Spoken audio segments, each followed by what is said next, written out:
A reminder, you guys are watching The Huddle. I'm Ethan Diamandas. He is Jon Anik. We'll keep with the Australia theme, and we will dive into the UFC 312 main event.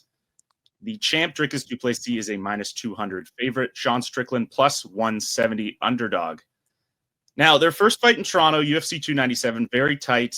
A lot of mixed scorecards, both officially and through fans and media. Dana White said he thought Strickland won the fight.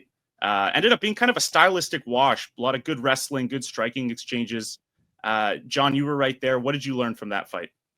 So I think I learned more upon rewatching it this past week with Kenny Florian for our podcast than I extracted actually watching it live. It was an exceedingly close fight. And Ethan, I know sometimes it feels like a cop-out when you don't fall hard on one line or you reverse course as maybe I did in the moment. I thought Dricus Du Plessis had won the fight, but then upon the rewatch, I actually did score it 48-47 for Sean Strickland, but exceedingly close rounds. I guess part of the issue that I had is early on in the fight, there was an effective striking round, and Dricus Du Plessis got a takedown late in the round, but he wasn't able to do anything with it. And so as far as I was concerned, that was an effective striking round and should have been scored as such. It should have been that round, at least. I think round 2, I believe it was, should have been unanimous for Sean Strickland. So I guess it's neither here nor there. I think the prevailing wisdom is that both guys have leveled up, but particularly when it comes to Dricus Du Plessis. When he sat down for us for our first fighter meeting, he was long on self-belief, but I think the confidence accrued, right? Robert Whittaker win, the Sean Strickland win, albeit close, and then the Israel Adesanya win for him in defense of his championship. I think the South African is forged. I believe he thinks he has leveled up, and I believe he deserves the distinction as the 2-1 favorite, despite the fact that upon the rewatch, slightly leaned towards Sean Strickland in terms of who I thought won the first meeting. Yeah, DDP definitely high on confidence, and you've seen him improve, whether it's cardio or his, grappling ability. He's gotten quite a bit better. I want your take on his style, though. There's a lot of people that poke fun at his awkwardness, the way he kind of blitzes in and lunges. I want your thoughts on that. And is that unorthodox? Are his unorthodox methods maybe some of his biggest strengths?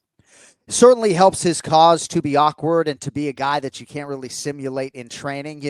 Some human beings are like pigeon-toed. It's almost like he goes out the opposite way. You can't really get a bead on his footwork. In perpetual motion, pressuring fighter, sets a pace that few can really match at 185 pounds, and just a lot of different stances coming at you and level changes. Very instinctive when it comes to his pursuit of these takedowns. And even he has said in the lead up to this fight, when you are going to grapple, when you are going to go for a takedown, it has to be immediate. There can't be a lot of thought. And I think perhaps more than the awkwardness, Ethan, it's just his ability to fight upon instinct and to realize success in the mixed martial arts that presents itself in fight. And he really doesn't have a lot of weaknesses. If there's an opportunity for a takedown, this guy certainly has submissions. He has chokes. He has mechanisms to get you the F out of there and expeditiously. So there are a lot of dominant champions and a lot of dominant fighters who can control you, but they can't necessarily get you out of there. In terms of paths to victory, I think most talking heads and pundits would suggest to you that Dricus Du Plessis has more